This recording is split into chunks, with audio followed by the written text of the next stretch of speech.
Good to go, Mike. Thank you. Hi, everyone. I'm Mike Barnett. I serve as Academic Director of the Rutgers Institute for Corporate Social Innovation, and it's my pleasure to welcome you to today's QUASI seminar. Today, we debate the question, does the business model for academic publishing promote scholarly progress? Answering in the affirmative, we have Lisa Hinchliffe and Jasmin Lange. Countering in the negative, we have Steffen Boehm and Bruce Berry. And providing a practitioner perspective, it's Ziyad Marar. As each of our presenters argue their positions, please stay muted and post any questions or comments in the chat box. The open discussion will occur after all of our presenters have spoken in the half hour or so that remains thereafter. So let's get the party started. Over to you, Lisa.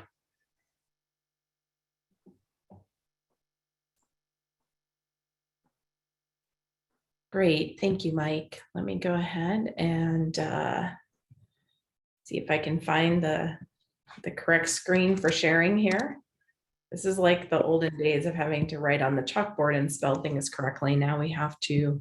Should be down at the bottom. Yeah, no, I'm unfortunately, I have a habit of having too many windows open. And so then you go to share and you have to like browse through a very long list. Well, welcome and good morning, everyone from Central Illinois. And thanks to Mike for this invitation to participate in this debate. I think as all academics, I really resist the fact that I'm supposed to give this strong, no hesitant response here, but I will do my best. So does the business model for academic publishing promote scholarly progress? And as Mike said, answering in the affirmative, yes, it absolutely promotes scholarly progress. So the first thing I want to sort of make sure we know what we're talking about is the way I would define academic publishing, which is, of course, the scholarship that is coming out of academia.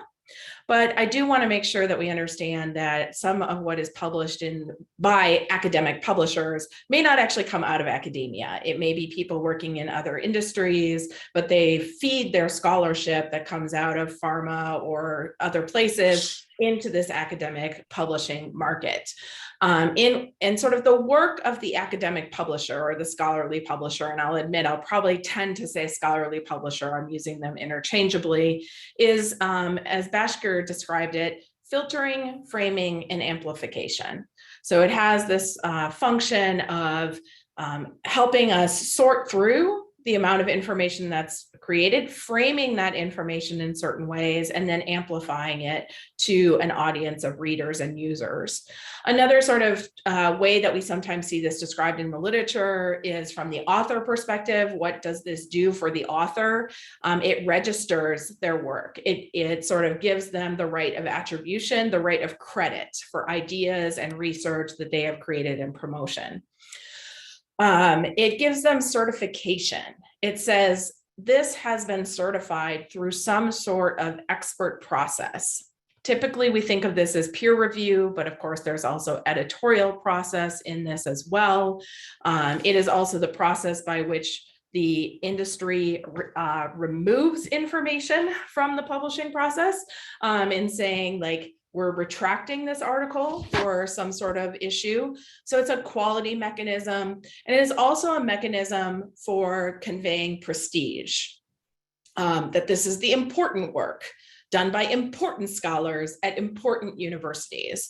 And that this is something that, if you will, the market is looking for as signals of quality.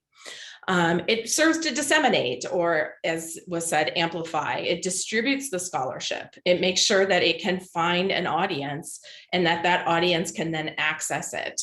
And when I say access here, I want to be sure that we don't confuse this as meaning necessarily a paywall, because even open access content has to find its reader, and the process of dissemination of open access content to that readership is a key component of what an academic publisher is doing as well. And then finally, the notion of preservation. We'd like this stuff to exist longer than the lifetime of the author. And so we want to preserve ideas, which is probably why we publish them in the first place, to make sure we know what we know and that we can build on them.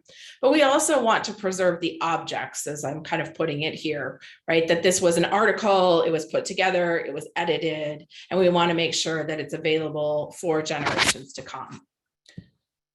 So what, this doesn't promote scholarly progress. So then what is scholarly progress becomes part of what we have to grapple with here. And so just as I was trying to think about this, there's the scholarly progress of an individual author, right? That's their career, that's their ability to garner resources in order to continue to do their work. But we can also think of scholarly progress in sort of like a big picture way. And so I tried to divide this up into outputs and impacts. So on outputs, we see scholarly progress as just like the production of more, right? And there's no question that this is a growing industry, that there is more and more output. We see comparative growth and development over time in this. And there's a real expectation that people will use this literature when they're doing their scholarship. If you write an article and don't cite any other things, then that's going to be seen as not correct. And so clearly this is serving scholarly progress in the sense that it's expected that people would use this. So there's this notion that what is published is important. We can also look at the impact indicators. So there's clear expansion of knowledge and knowing in our world. We know things we didn't know before, and we certainly got to see science at the speed of funding in ways that we've never seen it before over the past 18 months, where we saw all of the fact that if you put all kinds of money on something, science can proceed very quickly, including, there's no question about it, right? Many of us have been able to be vaccinated. We have treatments, things that we just typically don't see happen quite that quickly. We also see that this is clearly serving the career development and rewards for individual scholars. There's no question that people who publish and get that sort of ability to have their work disseminated are able to build their careers. And by all the metrics and measures of activities that rely on academic publishing, such as innovation, education, these things are all progressing as well. So one thing, though, I think is the other tricky word here is business model. And, what is a business model? So looking in the sort of some of the just really basic literature, it's your core strategy, your value proposition, it's your plan for sustainability. A successful business model is presumably what we're looking for, which means that the business can fulfill their client needs, the customer needs, at a competitive price, with a sustainable cost. And so there's different components in there that we could sort of discuss, but as an industry that's growing and has increased investment in it and increased demand for its services, it seems to be working. I also want to point out, though, that the business model of academic publishing is not singular. And so in some ways, it's almost a misnomer to ask the question the way we have, because it's actually business models is what we have in this industry. And it's a panoply of models. Any model that probably gets discussed today is in existence in this industry. People are often trying to invent new models, and often we find that they already exist somewhere. And this is true across the industry, but actually even within a given publisher. The business models here are notably flexible and responsive to, I would point out, multiple and conflicting stakeholder demands. So we have publishers that are responding to funder mandates, government mandates, author desires, all sorts of things. And they are able to build these models within an industry, which is also, these models have been able to withstand wholesale piracy. There's essentially no journal article out there that does not exist on Sci-Hub for free if you are willing to use the pirated market. And so this model has actually withstood wholesale piracy. And I would point out significant gifting of its products and services. During COVID, we saw an immense number of publishers just give away all of their content, open it up, no barriers to anyone who wanted to use it. And yet we're still able to maintain that profitability and delivery of services to their customers. So one of the things I want to point out is we no doubt are going to end up discussing whether another business model. But I want to point out that it would need to be an argument for singularity, that we should have a business model, to promote scholarly progress. And I'm not sure that that is the case.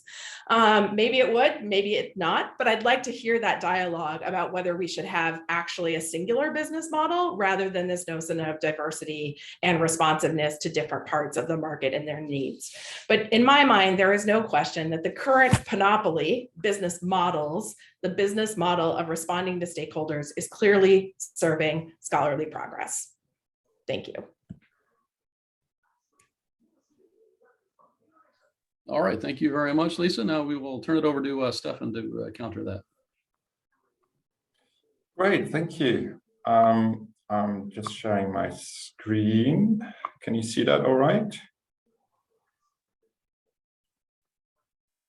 Do you see it in full screen? Excellent. Okay, super. Thanks, Mike, for inviting me to provide a hopefully quite robust no position here. I've put scholarly into brackets here because for me, scholarly progress needs to be connected to wider societal progress. So my name is Steffen Boehm. I'm based at the University of Exeter Business School in the United Kingdom. Well, this has been at my, at the heart of mine for best part of 20 years.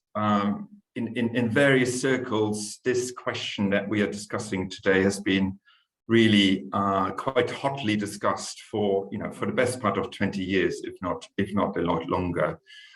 Certainly over here in Europe, we've got many debates of this sort, and so I'm very glad this is sort of entering the business management field as well. So let me just sort of summarize my position here. I've just literally come back from COP26. For those of you who don't know what that stands for, it's Conference of the Parties, which is basically the big UN circus of discussing climate change. And that took place in Glasgow in Scotland, and today is supposed to be the last day. Let's hope they're coming up with an agreement that provides us with the progress we need on that front. Why am I mentioning that? Well, because climate change is arguably the biggest social and environmental issue of our time. And I've spent the best part of a week up there because I do a lot of climate change research. I was meeting lots of colleagues who do research on this front, and we were, of course, trying to engage with policymakers, with businesses, with NGOs of all sorts on this particular issue. Yet most climate research, funnily, but perhaps not funnily, but intentionally sits behind pay-to-read firewalls, right? Although most of that research is actually being paid for by the public. So climate change is a huge issue that science obviously has a big stake in. So why is this sitting behind pay-to-read firewalls? That's my essential question here to you. So the Academy of Management hasn't been particularly good on publishing climate change research, but there are a number of authors who've worked a lot on these kind of issues. Andy Hoffman, one example. This paper is now quite old, 1999. So you go to the Academy of Management homepage, and what you get is this: £30 to view this article. So if you're an NGO, will you pay $30? Probably not, because most NGOs work on a pretty limited budget. So follow the money. That's what I'm asking you to do. So if you look at scholarly publishing, essentially the public pays for research of any type, but here my example is, of course, climate research, because it's very topical today. It literally pays for it 3 times, right? First of all, it pays for the research to be done, right? Then it pays us academics to review and edit the journals, because this is what we do. We're not being paid for that separately, right? It comes out of our normal working hours. So who pays our salaries? It's not the corporate publishers, right? And thirdly, we then, our universities, our libraries then have to pay the publishers to get access to research we have actually done, right? That makes no financial sense whatsoever from a public point of view. And again, if we agree that climate research is hugely important, why should the public purse, that's governments, taxpayers, or through student fees or whatever, why should we pay for this 3 times? It really is completely ridiculous. So now you might be sitting in comfortable chairs and with really well-funded library budgets, but if you go to Africa or other parts of the world, some call it the majority world, that's not the case, right? So if you go, if you're the library manager of the University of Malawi, do you have £10,000 to subscribe to a journal that publishes climate research or any other vital research? No, you don't. If you're an NGO doing vital climate adaptation work in Africa, and you would like to know about the latest climate research, do you have $30 to just view one article? No, you don't. On the streets of Glasgow, there were literally thousands and thousands of young people on the streets, basically, demanding from the governments to come up with a radical agreement. Do they have the money to get access to the research? No, they don't. But it's not just about civil society. It's also, I work with a small SME, small medium-sized company in Cornwall, where I'm based. ZLC Energy is a small company working on renewable energy. They need access to research. Do they have the money to pay for all of that research? No, they don't. So again, follow the money. It's quite amazing what is currently happening particularly in the sustainability field. So we don't just have libraries subscribing to journals, but we also have the open access business model now. So MDPI is a big open access publisher based in Switzerland, probably for tax purposes. This is just one of more than 300 journals they're publishing on an open access basis. Now, sustainability in just one year, and that's just one journal out of over 300, right, has published over 10,000 articles in just 1 year. The typical so-called article processing charge is about $2,000, right? So this journal alone makes for the publisher about $10 million per year, right? And the profit margins will be quite big, right? So this is all about money. This is all about money. It's not about research. It's not about progress. It's not about furthering societal progress. So my argument is something I've been involved with for 20 years. We really urgently need alternatives, and the alternatives are there, right? So I'm just listing a few alternatives here. University presses. There are hundreds of university presses. We need to revive them.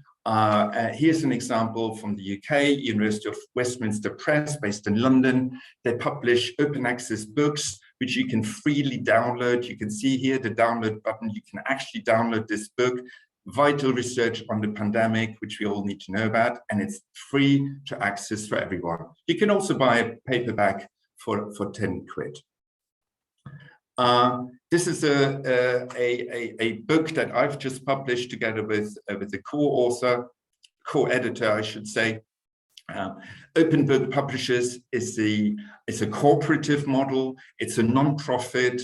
It's basically academics that got together to publish books. Again, you can download the PDF for free, open and accessible to all. You can also buy a paper and a hardback, right? So that's a business model, a very different one. It's a non-profit one. I'd also like to mention Cielo, which originally comes out of Brazil. It's a big open access publisher and platform, essentially, now involves many Latin American countries, but also South Africa, Portugal, and Spain. They literally publish thousands of journals, all open access. Why? Well, it's because in the so-called developing world, the universities, researchers don't have the money to pay these huge access charges or the subscriptions to the journals. This is something I started with colleagues 20 years ago. It's an open access journal. You can Google it now and access it now. You can read it right now. You don't need any access. It's completely doable. We've got 20 co-editors involved, basically doing what we do on a daily basis. We edit journals, but it's not for a corporate publisher. It's another journal I started with other colleagues called Interface. It's about social movements. And that's, last but not least, a book publishing platform that I co-edit with some other colleagues. So there are plenty of examples of how publishing can be done differently for the wider public good. And I've written all of this up in a paper that's now almost 20 years ago.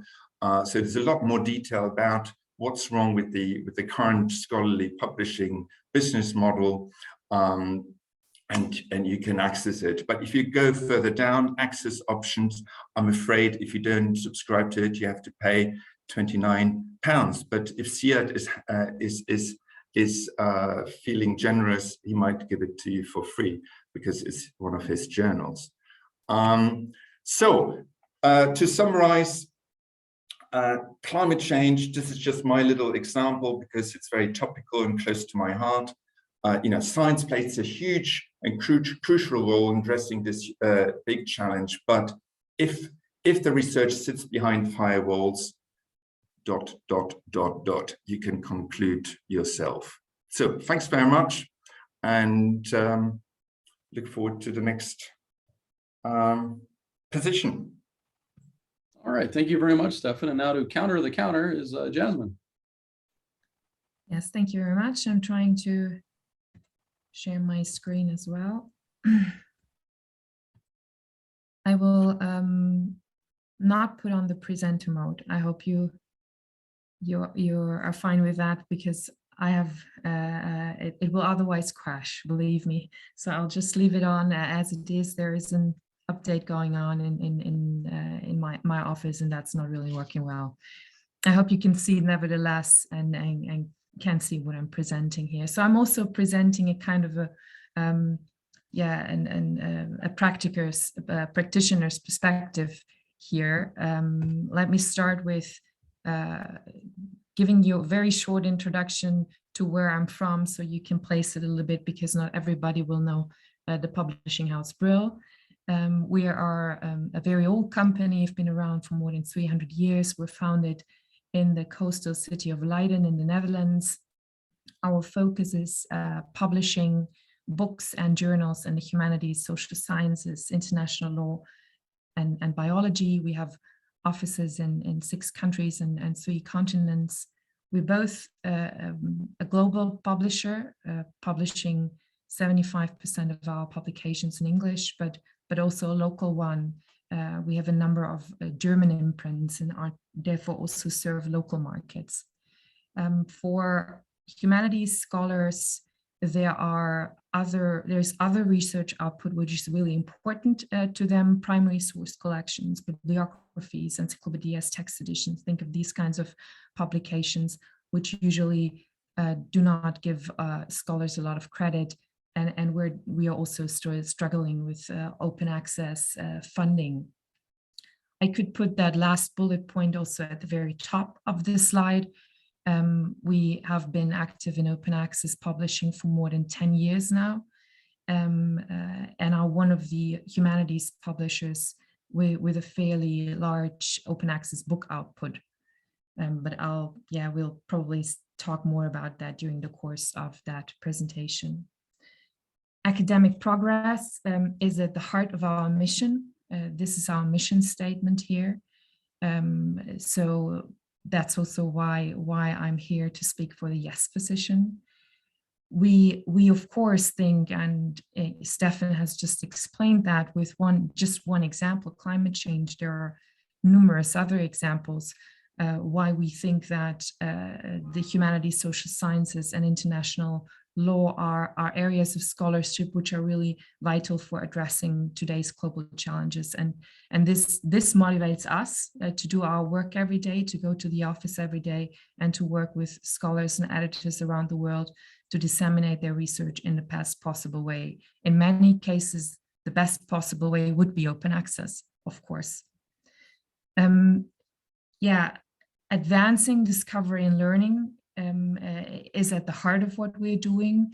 And in order to do that, we are also looking for sustainable models, and relevance of the research we publish, and also the quality is really key, so that our business can also be sustainable. This is also why we signed up already a few years ago to the UN Sustainable Development Goals. I hope you all know them. If not, please Google them. There are 17. The UN, academic progress, as Steffen has already said, is ultimately societal progress. And as like many other companies, we have signed up to these goals, not just in order to lead our business in a more sustainable way, but also in order to push research in those areas, or better said, to push publications that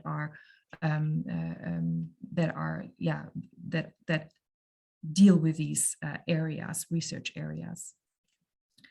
We are a publicly listed company since 1896, so not a very recent development, a development that's a long time ago. And I just show you the 2019 and 2018 figures because I could also show you 2020, of course, but that was a year like no other.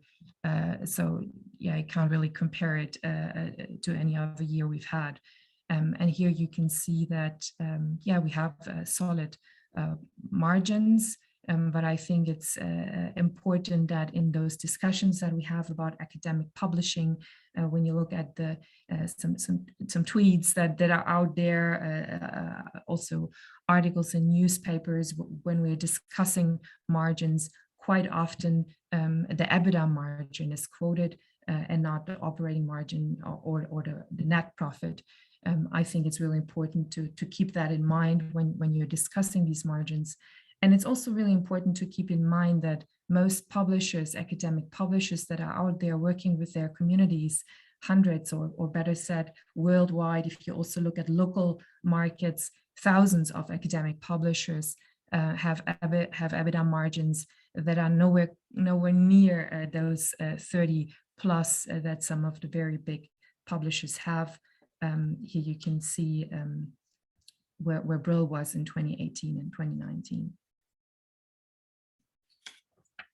In order to decide whether the business models we use, and I'm also using the plural here, the business models, then you need to look closely at the role that we have as a publisher in the scholarly ecosystem. And Lisa has already done that beautifully. I would like to specifically mention two aspects. One is trust and integrity in research. That's at the heart of what we're doing. We're here to protect publication ethics. We're here to make contracts in a way that publication ethics are protected. We're here to control that publication ethics are also adhered to. And if something goes wrong, we're also here to solve them with our committees that we are working with.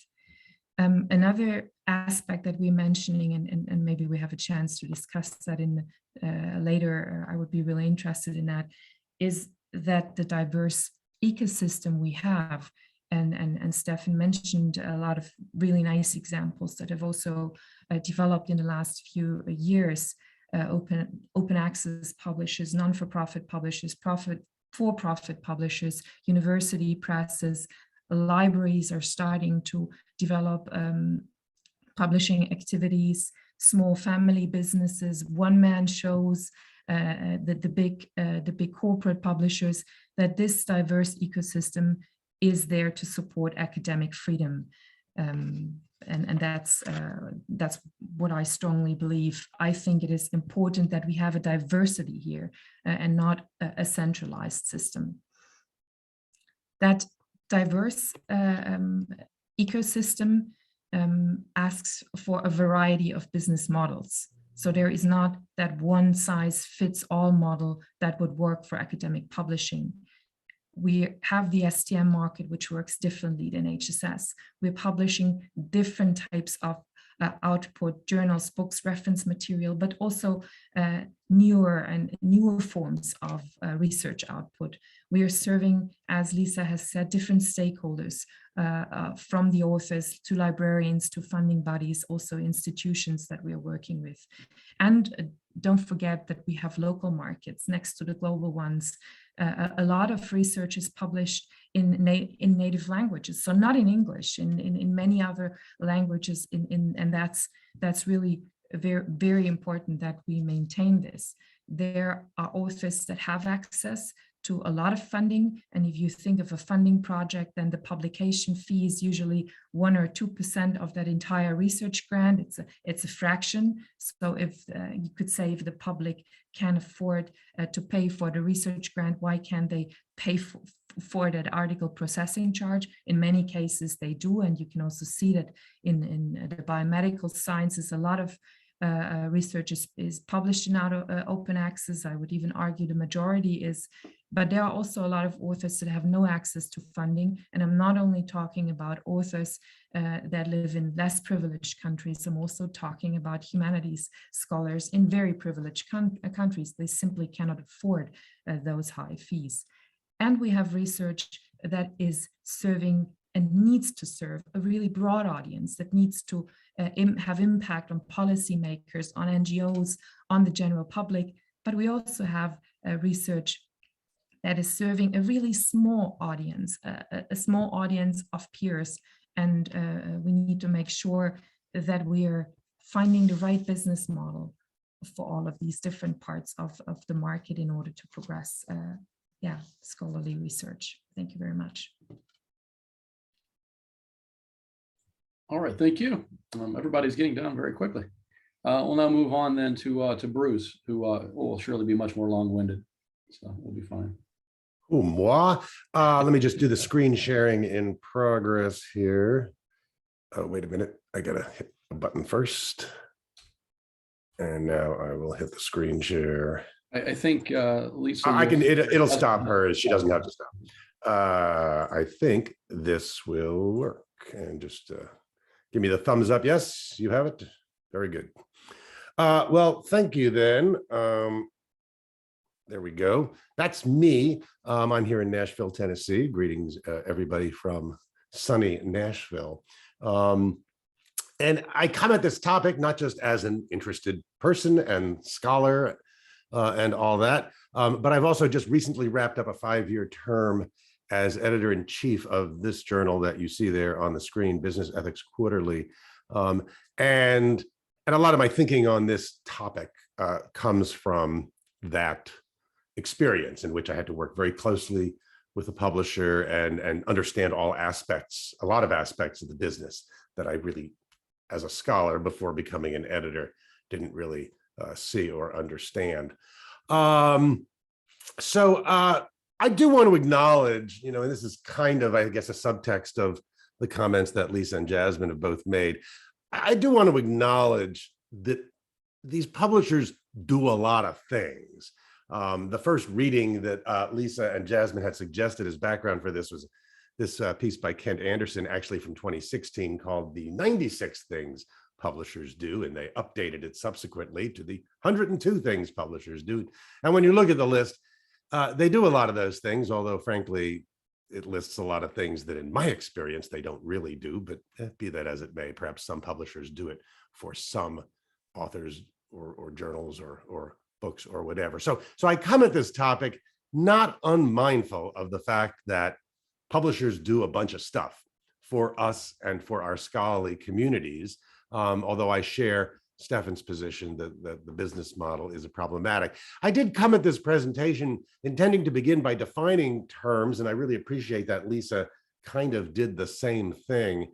When I think of the business model, I'm talking about, I guess, multiple business models too, but I'm talking about the larger ecosystem than just publishers, as I think we all are, and I don't need to really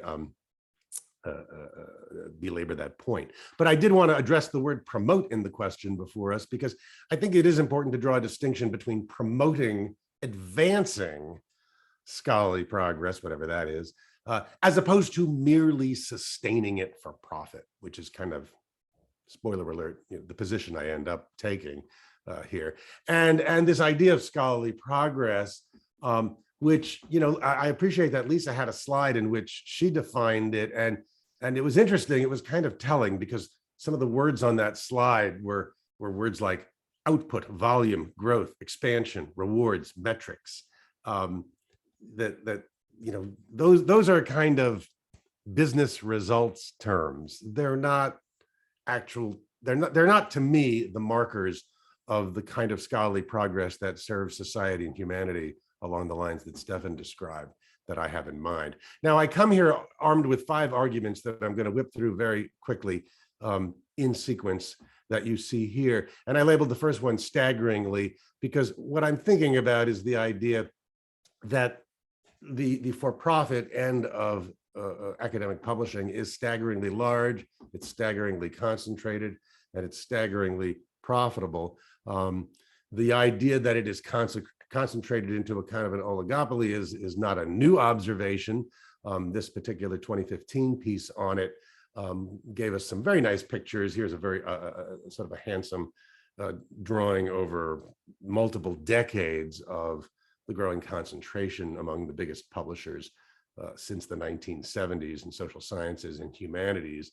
And as we know, the big ones are big. And if some on this panel at this session are wondering how big, that's how big.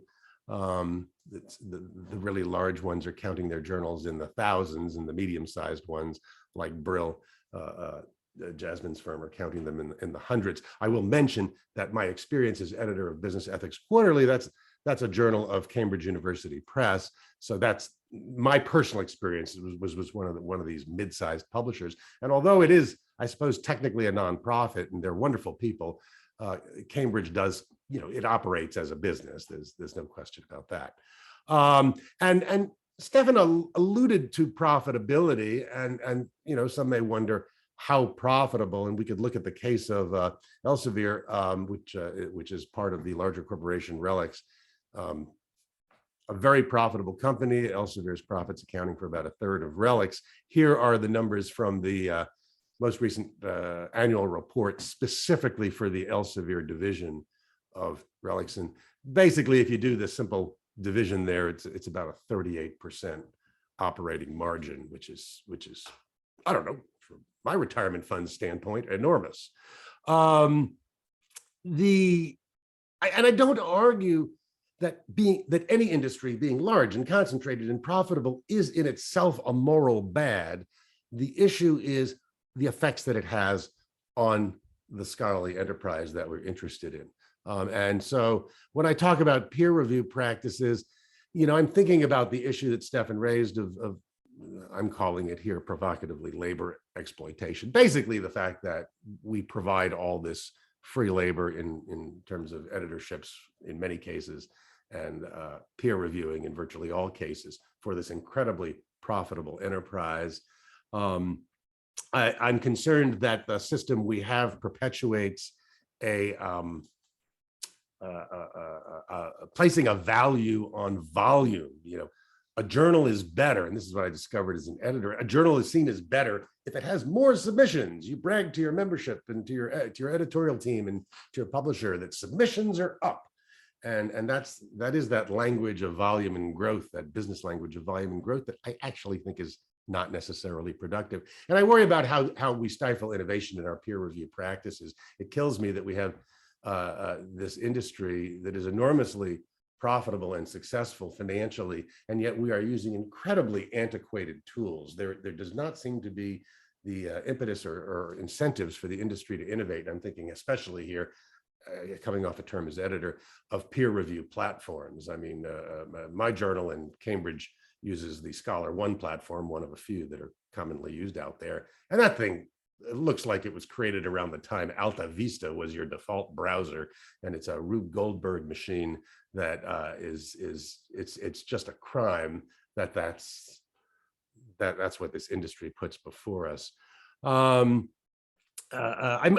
This is just a shout out to an article that I would have put on our reading list, except it was just published for the first time online a couple of weeks ago by Dirk Lindebaum and Peter Jordan specifically on the sustainability of the peer review process, a provocative essay here. So I'm just giving that a shout out. Publication practices, and here I'm talking about how the size, concentration, and profitability of the industry reinforces certain things that aren't necessarily the fault of publishers directly, but it's the stasis that their size and concentration and power creates. And so by lag to publication, I don't necessarily mean how long it takes to get an article published. Actually, the largest publishers do it practically overnight once an article is accepted, but rather the lag from submission to publication that authors experience, which is a function of peer review processes. And our publishing ecosystem just reinforces this system and discourages, I think, innovation in it that would change that. By enforced conformity, I mean the fact that the concentrated industry makes, I'm thinking about journals here, makes journals look more and more alike. The journal I edited when we were having our 30th, celebrating our 30th volume of publication a couple of years ago, and we were considering some design changes. The publisher was basically proposing that we change it to look like a whole bunch of other Cambridge journals that we don't look anything like.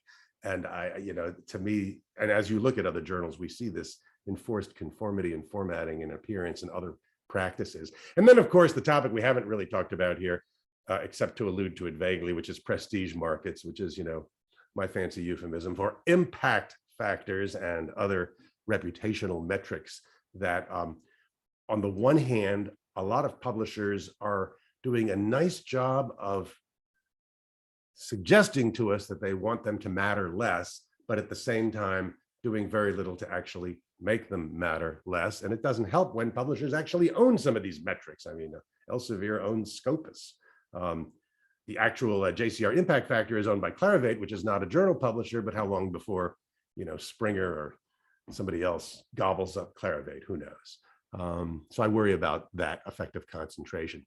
Quickly on societies, many journals are society journals, and they're a very important activity of the society. And in the case of relatively small journals and small societies, the journal may in fact be the economic lifeblood of the society. So here I'm worried about how this industry engenders loss of control for those societies over their scholarly communities and incredible fiscal uncertainty. And of course, as you know, I'm sure Lisa, Jasmin, and Ziyad can talk about at length, we are seeing this massive transformation in the economic model of for-profit of publishing, what with transformational deals, read and publish, increasing open access, and all of that, which creates this incredible uncertainty going forward on societies, which I worry about. I mean, that's certainly not promoting scholarly progress. And then lastly, of course, the effect on individual scholars themselves. Again, I'm not blaming publishers for the publish or perish mentality of universities, but I am sort of blaming the industry's power and concentration for creating disincentives for things to change around that, around epistemological, I'm using perhaps the overly weighted word tyranny, but epistemological conformity and the hyper specialization we see in so many fields, I think is fostered by the industry. Hyper specialization, isn't a bad thing. Without it, we would not have published papers on the effects of sword swallowing and on pigeons' ability to discriminate paintings between painters, but be that as it may. So those are my arguments, and I'm about out of time. I put this slide up again that I had at the beginning just to really close by saying, I get it. They do a lot. And I'm not sure, I do wonder that the kind of nonprofit and open access ecosystem that Steffen has been working so hard on for so many years and described, whether that scales. I mean, I think that's a really important question. But I do come down with the position that no, not sufficiently does the present model promote progress. If the question were instead, does it sustain scholarly incrementalism? My answer then would have been, yeah, you betcha. And I'll stop there and say thank you. All right, thank you much. And that was pretty much exactly 12 minutes. Let's turn it then over to Ziyad. Hi, everybody.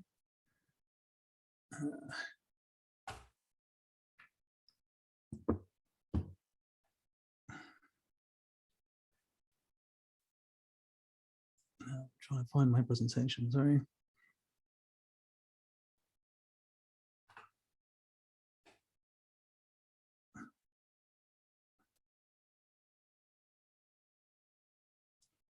I've really enjoyed these talks, by the way. And what's quite nice about them as I fill, while I open this thing back up, is that you've covered the issues so well and so accurately, in my view, that I don't need to resort to the abstractions of further discussion of those issues. So it helps me feel justified in getting into a kind of quite personal and specific description, since I've got the in practice slot, about a very specific sort of path that I and Sage have had through the scholarly ecosystem, and I hope we'll be able to shed some sort of concrete light on some of these more generic themes. Can I see a thumb up to suggest you can actually see? Thank you.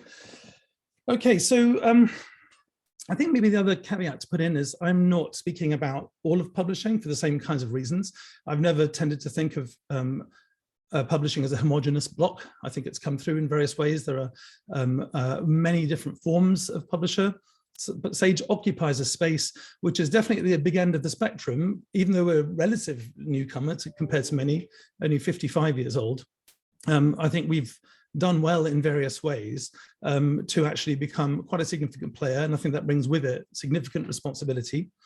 I kind of want to start off with a very specific story that I think talks about when you look at that Kent Anderson, okay, forwarding, the Kent Anderson 102 things. I read the 96 things version of the talk, of that paper, but I think the first couple speak very much to the first point I want to make, which is an origin story of one particular journal.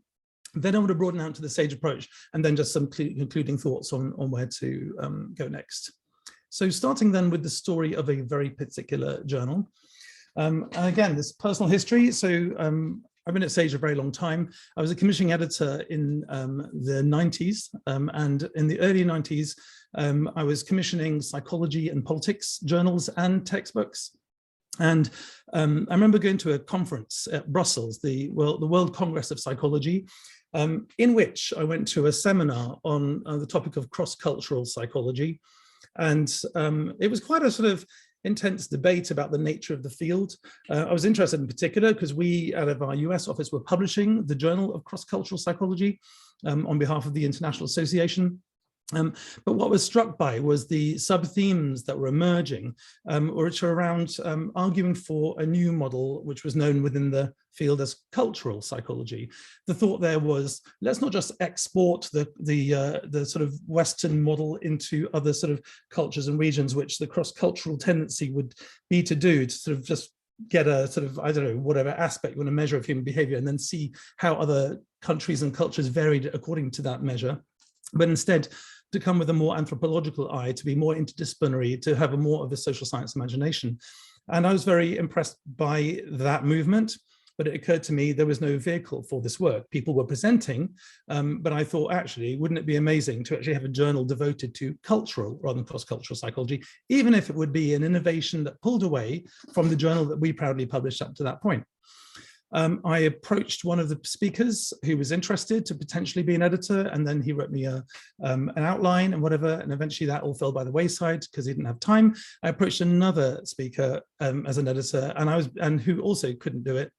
And I was going to give up, but as any of you who read the second of the two reader heads I put in, I was lucky enough to meet Jan Valsener, who was at the time a developmental psychologist at UNC. And I was on holiday in Chapel Hill, so I thought I'll just visit him to say hi.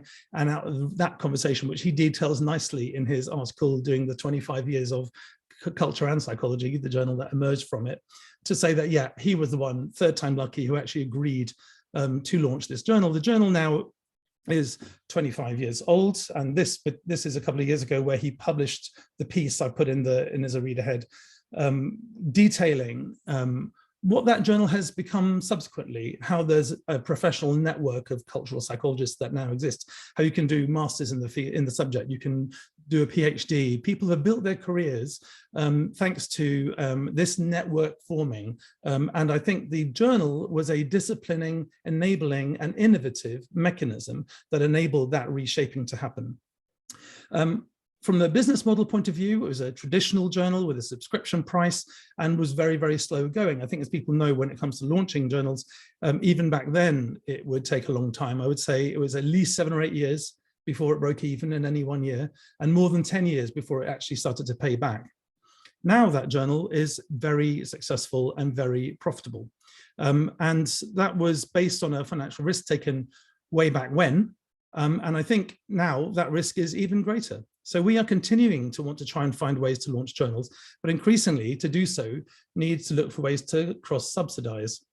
So an example of a journal more recently that we launched is Sage Open, which is the main cross-spectrum open access social science journal. It's 10 years old now. It is not made a penny in any one of those years. And it's up against the things that I think a lot of people in social science know, which is it's a gold open access journal, and the model of the APC is all very well in highly funded STEM disciplines. But in terms of the social science range, we do have a headline price of $1,200, but our average is under $500. There are many waivers, there are many discounts, just because we know what people are up against to actually publish. And so therefore, at the current rate, we've published about 4,000 articles. We probably have an 80% rejection rate, so we've probably processed or gone through 20,000 submissions. And we're going to just keep going. And it definitely was the team who I remember arguing with at the time saying, no, it'll come good eventually, but I don't know if it will. And but at the same time, the fact of culture and psychology is enabling us to take a decision like launching Sage Open. Another example might be more familiar to some of you, because I know you're kind of linked into the sort of, obviously, the B&M world generally. This is Organization Theory, which is a journal we launched. And we've launched it with EGOS. EGOS, as you know, is the European Group of Organization Studies, who also own and publish organization studies on behalf of whom that journal used to be published by De Gruyter and then moved to Sage about 20 years ago. And it's, again, in a cross-subsidization model, we've been able to launch organization theory, totally open access, but also with no APCs for now. And it's really hard to foresee exactly when we will be able to introduce those, but it's a very long-term decision.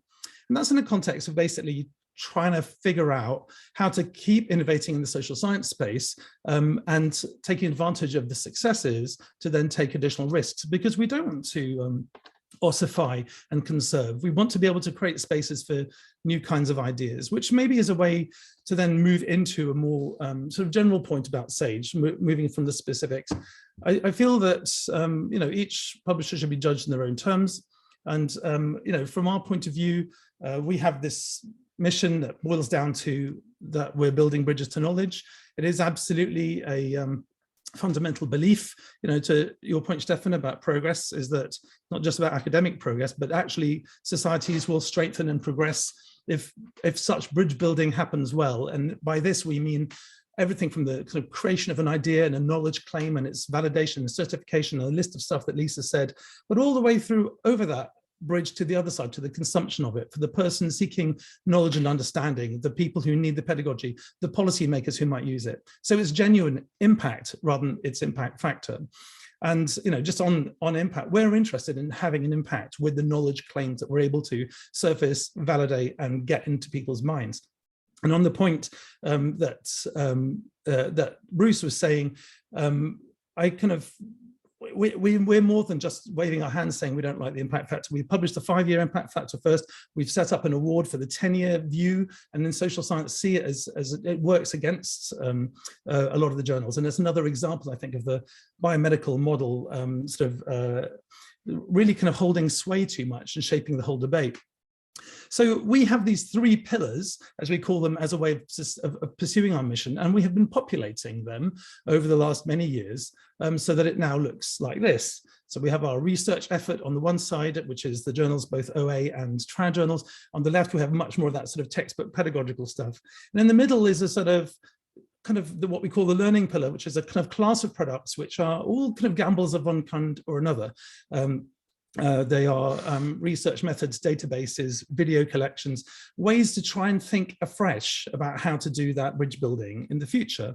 And we didn't even have a learning pillar 10 years ago. So it's been an ongoing process of figuring out what works and then figuring out what else we could do that might work and then be able to sustain the impact if it doesn't. So that's kind of the broad approach that we take. And then clicking, it's not always clicking at will. Okay, yeah, and then I think just to kind of close out a bit, I want to just mention that I think, again, when you look at each entity, look at each organization, I saw that one of the reader heads was talking about sort of identify a publisher which is aligned around mission. Well, I think a lot of people talk about mission, but I think there's talking about it and there's demonstrating it. And I think in our particular case, we're founded and owned by Sarah Miller-McCune. There were a lot of articles that reference Robert Maxwell and Pergamon days. Her first ever publishing job was at Pergamon as a 23-year-old. And she was so fed up with Pergamon and Maxwell in particular that she thought, you know what, I'm going to go and launch my own company, which she did. So she and her husband, George, founded Sage. Sage is a combination of their 2 first names, Sarah and George. And she has been committed to the independence of the company. This is her signing her first edition of her book, Being Sage, which is a memoir of the organization and its history. And now it's in its 3rd edition, but these words persist in the 3rd edition now. And I'll just pull out, when she's thanking the authors, and at the end she's referencing beneficial social change. But it's the in return, I promise that our company will remain independent, will remain committed to its mission. That's an extraordinary thing to do. I don't know how many people in her position who could sell Sage to Elsevier would choose not to, but that's what she has chosen to do. And she's arranged her estate plan to ensure that the independence of the company persists after her death. So we will be owned by a charitable trust. And I think it's for that kind of reason that so many of us have felt able to be at Sage for so long. There's never been a particular motivation for the obvious quick and dirty win. I'll be presenting in my first trip to the States next week, for the first trip in 2 years, to Sarah. And I know that she'll give me that look saying, is this still recognizably the company I founded 55 years ago? That is the part of the DNA of this organization. And so from that, in that context, she'll be wanting to know, how are we going to populate these pillars in the years to come? How are we going to keep innovating so we can actually serve the mission? We're agnostic about exactly how we do it. Whether the trad journal model survives or not is secondary to the broad question of how are we able to help the generation of knowledge claims and then move them into its transmission into the minds of people who want to understand it, and ultimately policy impact. So that's the, in practice, perspective that I have to offer.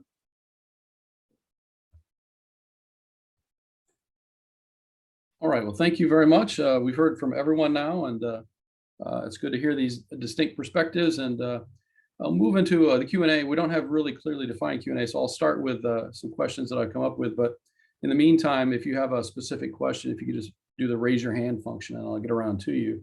And as I ask the questions, the panelists can use this as a chance to respond to the overall argument as well, if they'd like. But let me just start with, could each of you tell me of another industry that operates like this and compare and contrast with that? Because it's hard to conceptualize. I mean, we're getting comparisons with milking cows and stuff. I mean, is there anybody else, any other industry that actually does work like this? Lisa?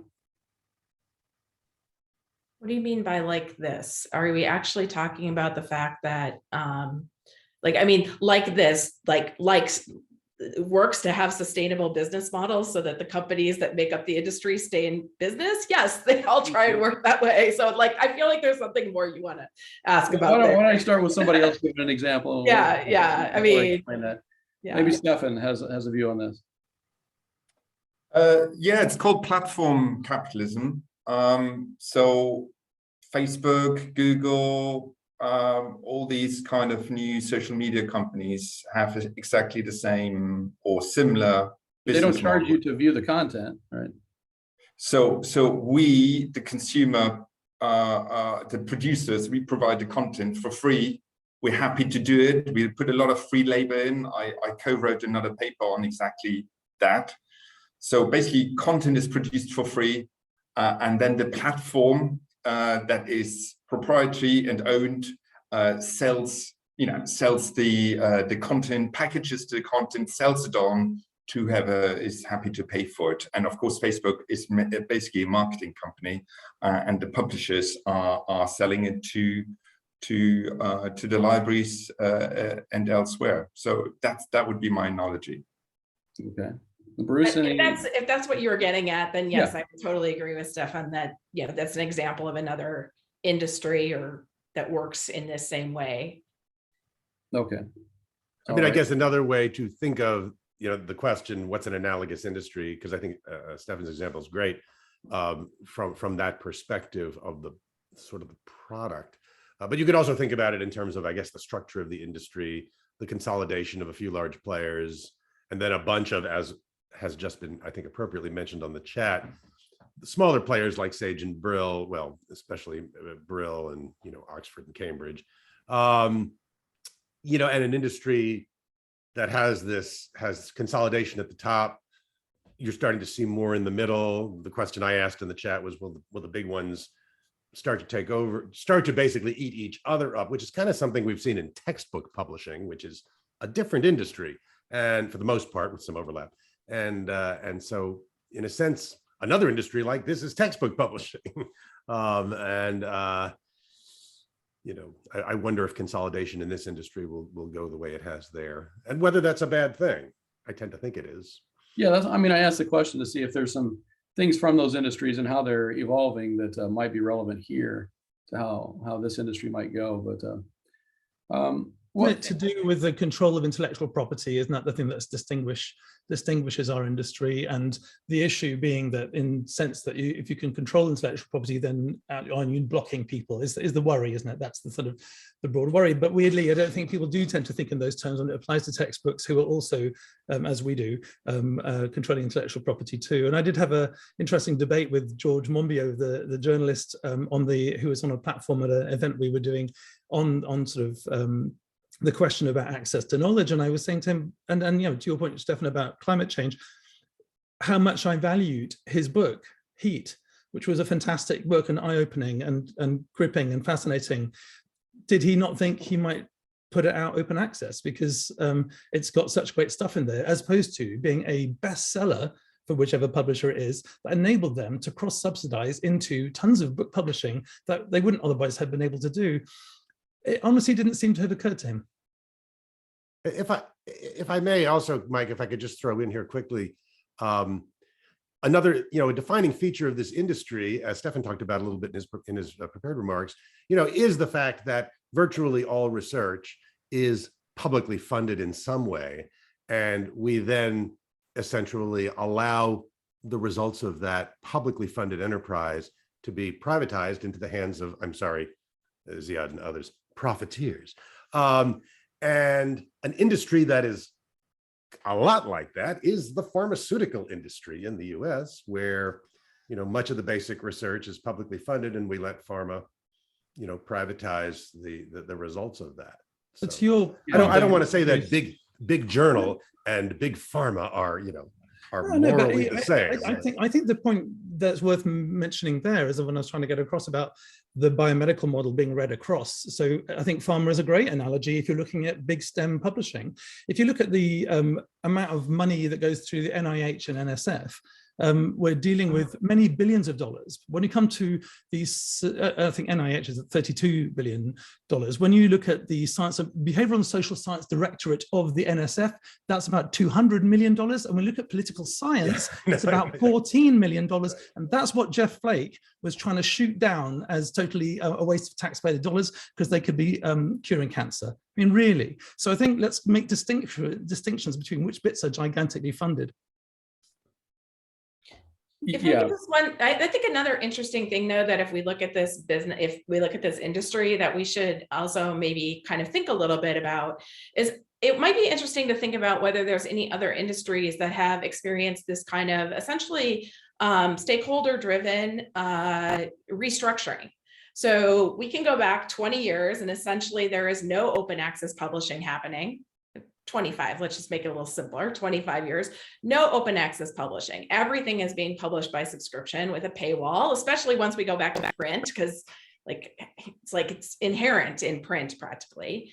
And, you know, the most recent reports are that we're at like 42%, 45%, 50% being published open access as of now. That is actually quite significant transformation of, if you will, the business models of an industry. And so have we seen that kind of sort of shift in paying for access, if you will, to paying for services in any other industry? That would be another thing that I think is notable about this industry, that it's undergoing this actually quite significant financial model shift at this time. Well, and let me push that a bit further, because you know, a lot of industries go through these changes because of the digital age and the evolution of how all that affects the structure of the industry. So are publishers, for-profit publishers, more or less necessary in the digital age, where we can just post our stuff online?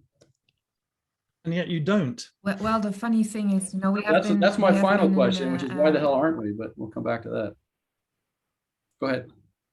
Jasmin. Could I maybe start with answering that one? Yeah, you know, we have been in the digital age for quite some time. The digital age is not new. It's been around for some decades now. Open access has been around for some decades. University presses and library publishers have been around for a very long time, and so have non-for-profits and others. You know, I think we are still here after more than 300 years. We are still here. Authors are still coming to us. These are all free individuals that make their choice and go to the journal, go to the publisher, they do. I really honestly think they do. They make their free choice. I know that there is, you know, the impact factor, for example, in the humanities plays a very insignificant role, so much as that we're not really looking at the impact factor here at Brill, and look how it develops, because it's just not really relevant for our audiences. I know that the STEM area is different, but authors are still coming to us, editors still want to work with us, and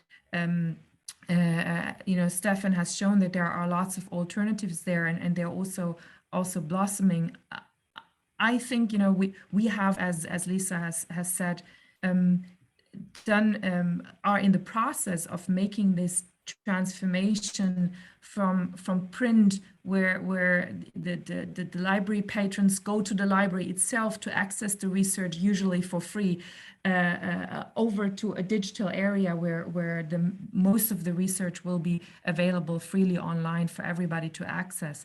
I think that's quite an amazing thing that is happening, and I think this is because at large there is a lot you can critique about. There's a lot where we still need to improve.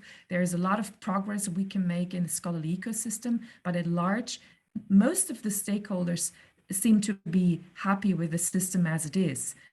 Maybe not, you know, over enthusiastic, but they're satisfied, and it seems to serve their needs at large. So we are making this transition together over the decades.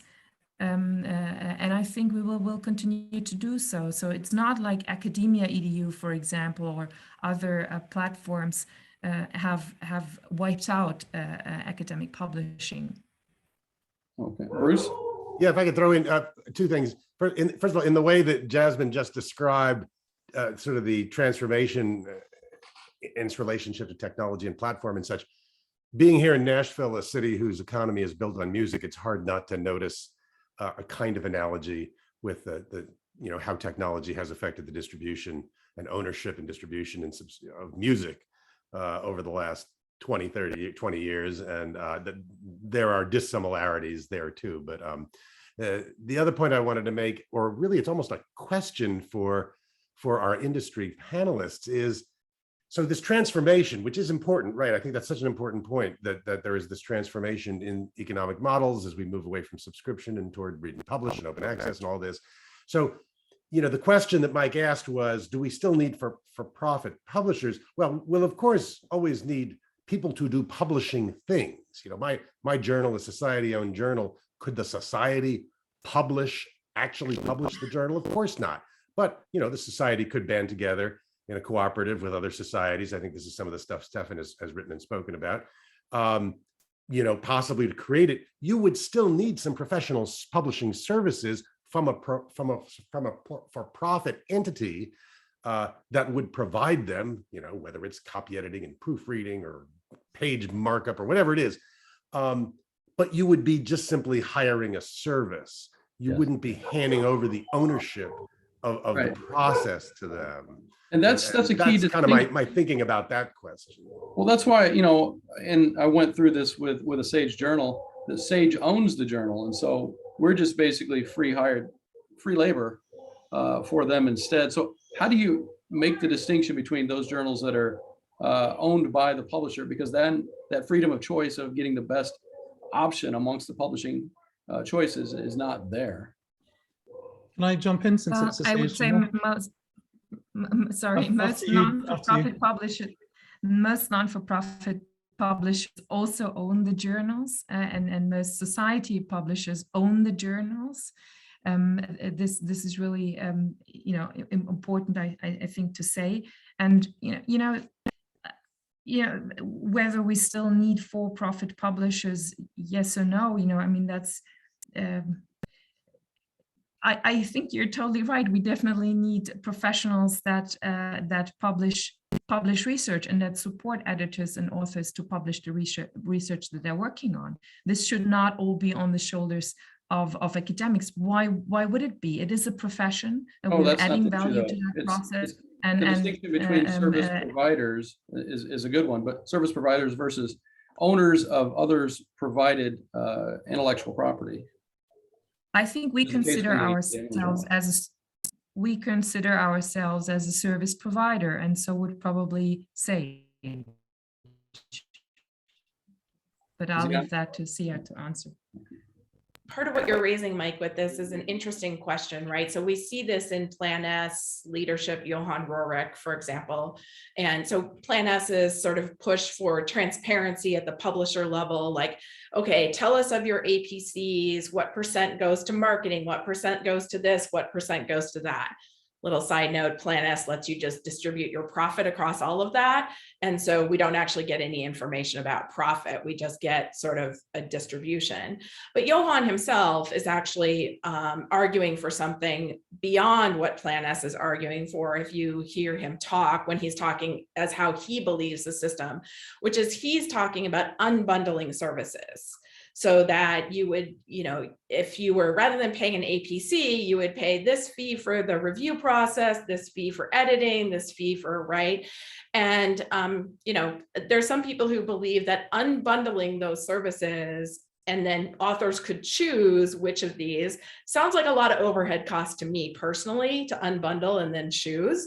But the other piece that comes up is this question of whether unbundling would actually result in a lower cost, or you would just have a greater cost because you've actually increased this overhead into the system to manage what people are choosing and not choosing and all of that. So I think this notion of what does it mean to provide a service versus how aggregated is that service? Yeah, no. And I agree with all that. And, getting more efficient services for those who own the journal to distribute their content is an important thing. But what I'm getting at is, Ziyad, why the hell do you own journals? Why is it your company that has that name? Yeah, so of that big list of journals you saw, probably a third of them are owned by the society on whose behalf we publish, such as Org Studies, which is owned by EGOS and used to be published by De Gruyter and moved to Sage.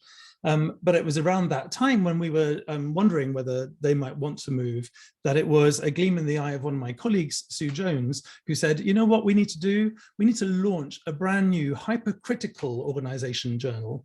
And its organization, the journal that you've all been mentioning in different contexts, and including where Steffen has published his article, and quite right, Lisa, you can read it, go to ResearchGate, or in fact, when Steffen said I could give you permission, actually, Steffen, you can give people permission. They can just email you, and you will send them the article.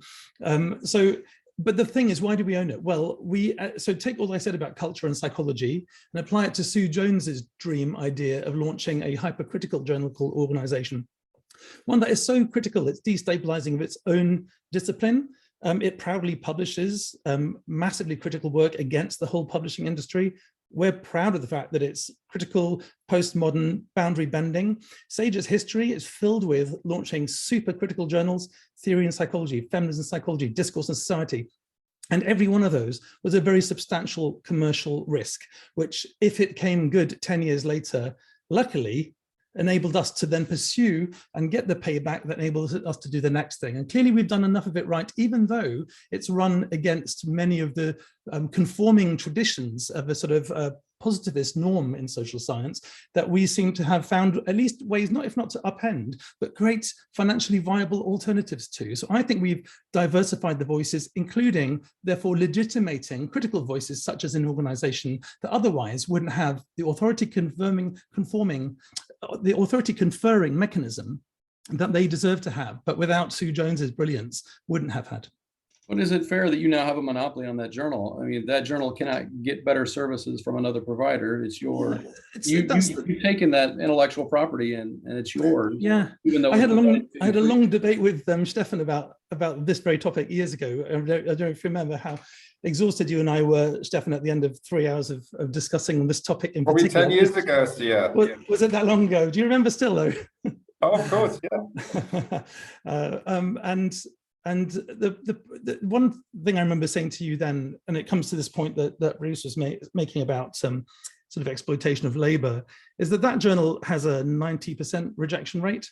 So it's not like we're trying to snap up loads and loads of articles and then publish and monetize them. People are beating a path to the door of that journal because it's a reputation conferring mechanism that we, in doing the thing that Lisa said that Michael Bhaskar defined it, of filtering, framing, and amplification, have built painstakingly and at some commercial risk to ourselves. We were successful. For every one of those, there's loads of publishing products that just fall by the wayside and just literally sit in a corner. This one's unlikely in its success because it's such a critical journal. It runs so against all the norms of sort of reputation management in B&M and organization studies. So I think we managed to sort of tilt it a windmill, and yeah, we then reap the reward of having made that investment. But it was by owning that. The editors, the content providers who built the name, not the distribution services, is what is odd. But I'll leave that. Sue found Gibson Burrell. I had to find Jan Valsener to. You found the people to provide it, yes. But yeah, but who had their own incentives to go with? They were able to gain a lot from it as well. So, so isn't this though evidence that this did promote scholarly progress, Mike? No, that's what I'm saying. How do you like we wouldn't have this journal without it, right? So the answer to get public access is to go around the system, which is the opposite. Well, you didn't pose this as public is this the best model for getting open access? You posed it as for scholarly progress, and it seems like you'd argue this journal caused scholarly progress, right? Okay. Bruce had a question. When we get to that. Yeah, although I'll defer to Steffen because I see he just put his hand up, and I assume he wants to respond to what Lisa just said. Well, just a quick one. I mean, nobody disputes that you did a great job, Ziyad and Sage, with kind of setting up organization and many other journals that you mentioned. That's not the issue. And of course, you're running your business in a different way than many other commercial publishers, and that's much appreciated. That's not the point. The point is all the hard work of getting organization to where it is now, really, I would say, I mean, you can dispute that, but I would say 90 to 95% of that work was done for free by the academics. And you know, the Gibson Burrells of the world, etc., the editors, the reviewers, etc., etc. So if we had a publishing platform like Cielo, or a combination of university presses working together to set up a fantastic open access publishing platform, where the reputational benefits are built in as well, etc., etc. We could have done exactly the same thing, but we haven't got that system. So hence we are relying on the very good services that No, I think that's a great diagnosis. I don't disagree with a word of that. I think if the HE system could find new ways of generating reputation conferring mechanisms, could do it in a way that actually could supplant those historical models, then let's kick that ladder out from under us. And then so many of these conversations do land back on that question, which is why not? Why are you going to publish with the organization again, Steffen? Why would you do that? Yeah, let's come back to the why not. Take a couple more questions, then let's finish on that why not. Why can't it? We've been complaining about this for decades, and yet here we still are. So, Bruce, you had something, and then we'll go over to Mike. I was going to ask Ziyad and I guess Jasmin, our two publishers, a question, and I don't mean this rhetorically. I mean this genuinely. I don't know the answer, and I'm curious to know. When we talk about, and Mike mentioned the importance of distinguishing for some parts of this argument between society-owned journals and publisher-owned journals. With respect to, and my experience as an editor was a society-owned journal. With publisher-owned journals, I'm curious to know about the degree to which the way you run them, and I'm talking especially about selection and renewal of editors. So I have a data point of an N of 1. A friend of mine who has been editor-in-chief of a Sage-owned journal for, I think we recently celebrated his 25th anniversary as editor. Society-owned journals, I'm under the impression, generally are more into rotational terms. People aren't editors for life. So my empirical question is it the case that at society-owned journals, at publisher-owned journals in your companies, that you look for and actually want very long-term editors? Because I worry about the stagnation, not to accuse my friend, the 25-year editor, of being a force of stagnation, but the stagnation of fields, disciplines that result from very, very long editorial terms. That's my question. Yeah, it's a very, very good question. Thank you for asking it. It's, this renewal of the editorial board and of editors-in-chief or managing editors of a journal, that's one of the jobs that the publisher does, working together with the boards to make sure that new perspectives are invited to the board, different scholars from different geographical areas are invited to the board. But this is a process that, of course, it is not happening on a very regular basis. It happens every few years. And you also simply need to exchange people, because some people are not functioning properly as their editor. They like to have the position, but they do not do their job efficiently. So that there is not just the question of whether you how you progress the field and how you develop it further and to bring new perspectives into it, but also just the very practical one. That's probably sometimes even more the important one. Sometimes people just are in a different stage of their life where they suddenly also don't want to work on the journal as intensely anymore as they did some time ago, and then you go through a revival process. So that's one of the reasons. But there are many others why we own journals, but that's one of the reasons. Let's come over to Michael Grothhammer for your question. Yeah, hi. Thanks a lot for these interesting inputs. I was wondering a little bit because especially when you talked about Sage and how these journals were put up in the past, and you took substantial financial risk and so on. And I have no doubt that these are interesting journals, but I was rather wondering how it is nowadays with everything transitioning to open access. And I think organization theory, one of your examples, is a very good example, because this is funded by EGOS. Right? It doesn't. There is no identifiable model. Yeah. Yeah. It's free to publish and free to read. Yeah, yeah. So, and I'm not criticizing it, but I'm a little bit wondering where it's going, because with these open access models, I have heard quite a lot and also experienced myself that publishers now expect you basically to bring the money to set up the journal.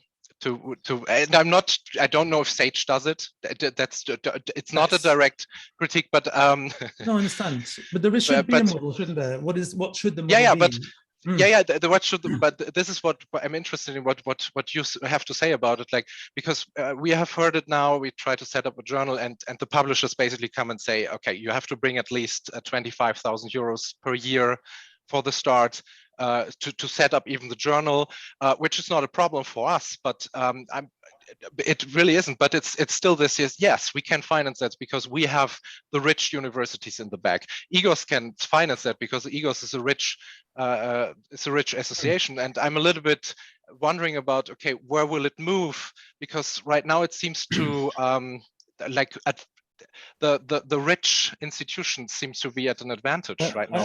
What do you say? Because you haven't got the paying customer, then you have a very different story, and quite often you're looking for subsidies. But I can name Sage Open. There's not a penny that comes from anywhere else. As the example I gave before, org theory, there's just us doing it. That's all there is, and it's just cost really, with a bit of income that nothing like matches it. Same is true of big data in society. Same is true of emotion review. Same is true of a bunch of our journals I could mention, because once upon a time you could launch journals, and now you can't really, unless there's some kind of subsidy, because in the HSS world, gold doesn't really work.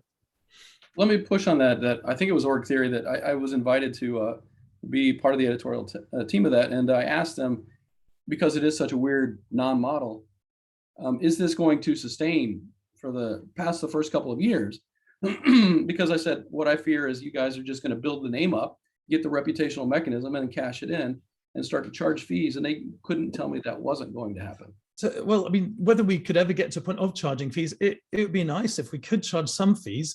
But the logic on which we've done it is to say that it's almost like OS and org theory can be like a package, and OS cross subsidizes OT.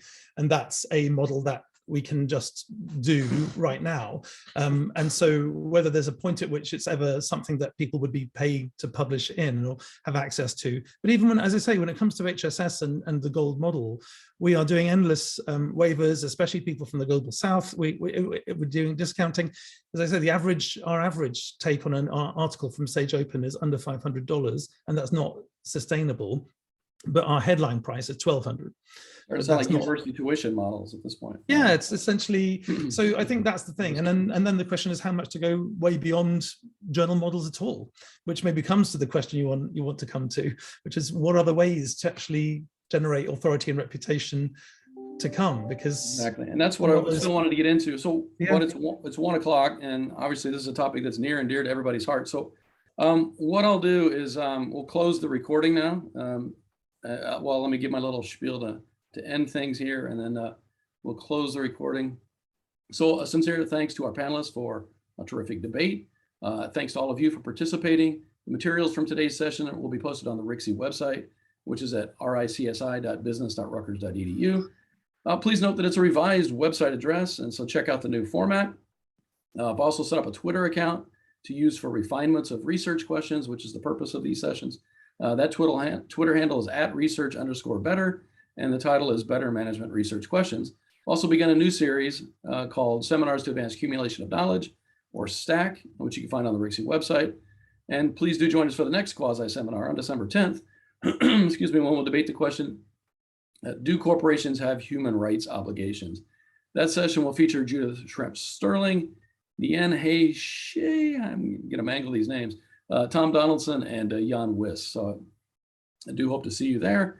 But thank you for coming today. And so Deb, if you would end the recording.